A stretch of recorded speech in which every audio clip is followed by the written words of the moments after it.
This is the Beatleverse Mini-Albums, where I take a Beatles album and shrink it down to 7 essential songs, no more, no less. Using a patented, pataphysical 4-step process to squeeze out the pure Beatles concentrate and create a mini-album that is a superior listening experience to the original Beatles album. Ladies and gentlemen, Sgt Pepper's Lonely Hearts Club Band. Admittedly, it should be impossible to curate a mini-album that is better than the original album, considered by millions, perhaps hundreds of millions, to be the greatest album ever recorded. And yet, here I am, on my teeny tiny YouTube channel, claiming that that's exactly what I am about to do. The ego and hubris knows no bounds. Step 1, the opener and closer. The opener, of course, is the title track, Sgt Pepper's Lonely Hearts Club Band. This isn't just an album opener, it's a show opener. Sgt Pepper, the album, is a musical theater experience. Had the Beatles decided to tour Sgt Pepper, they could have done so as a stage musical, complete with scenes, backdrops, actors, a choir, and a full-blown orchestra. The album needs the song and the song needs the album, and so, Sgt Pepper's Lonely Hearts Club Band makes the cut.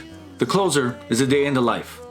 Many Beatles fans consider this song to be the Beatles' masterpiece of masterpieces, their greatest musical triumph, their creative apex.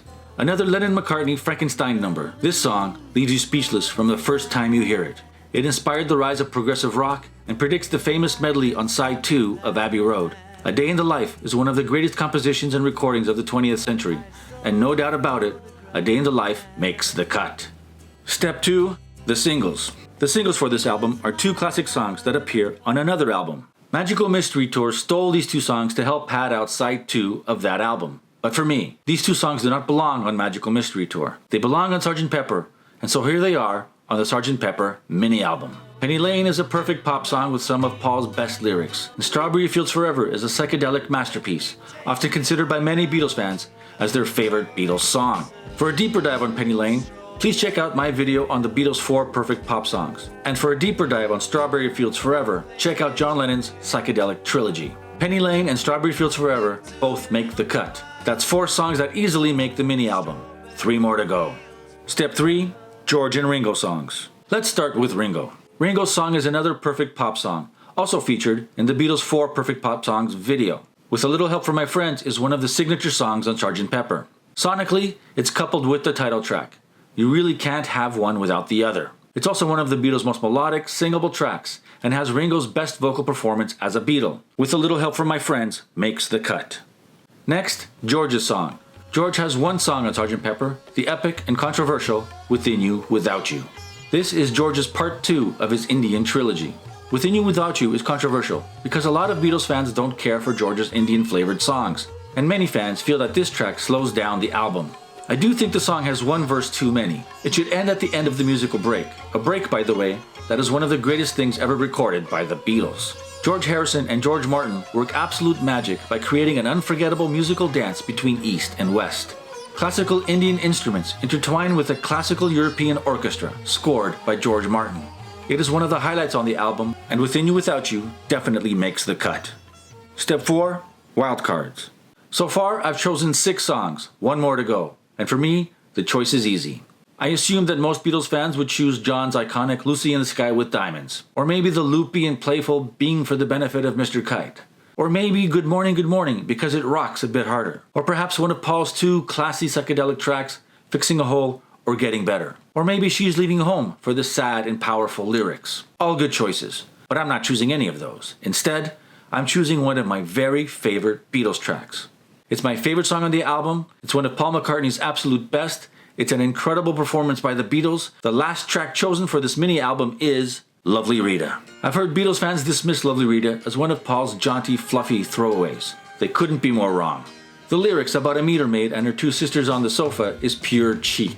The song flows from happy to sad and back again. It's one of Paul's most innovative bass lines. In fact, the bass line is a precursor to many future bass lines in Beatles songs. The coda takes an unexpected turn into psychedelic jazz and leaves us in a dark and smoky lounge where unspeakable things are happening under the table. It's another masterpiece on a mini-album stacked with masterpieces. And that, dear Beatlenauts, is the Magnificent 7. Now, let us sequence the mini-album. We're going to start the same as the original album. We start the show with the 2 showstoppers. Tracks 1 and 2, Sgt Pepper's Lonely Hearts Club Band, and With a Little Help from My Friends. Track 3, Paul's perfect pop song, Penny Lane. Track 4, Part 2 of John's psychedelic trilogy, Strawberry Fields Forever. Track 5, we get cosmic with George's Indian opus, Within You Without You.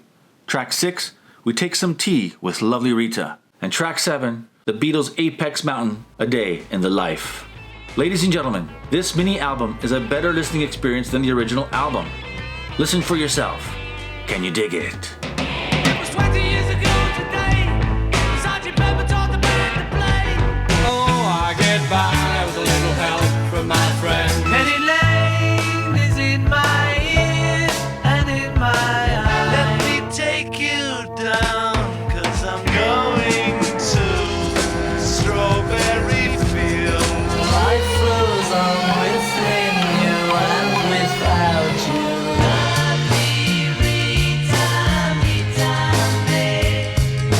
Somebody spoke and I went into a dream.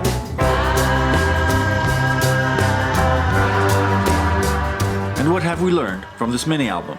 It's by far the most heavily produced to date. The Beatles' songwriting is on another level, and they challenged producer George Martin to score the most creative arrangements of his career. If you were to strip away all of the vocals, drums, and guitars and focus only on George Martin's orchestrations, Sgt Pepper would still be one of the greatest albums of all time. No doubt it would be considered a modern classic of classical music with a touch of the avant-garde. And the MVP of this mini-album? Not only does Ringo Starr produce his best vocal performance, but he clearly silences any critics and doubters with his all-star drumming. No one plays fills like the great and mighty Ringo Starr. So, what do you think? Have I created a better Sgt Pepper than Sgt Pepper? Let me know in the comments below. In the next episode of Beatleverse Mini-Albums, please please me. I've done one early period, one late period, and one middle period. Let's tackle the album that started it all. Like Beatles for Sale and Let It Be, the Please Please Me mini album is going to be an eye-opener. Stay tuned for that. If you like and subscribe. Can you dig it?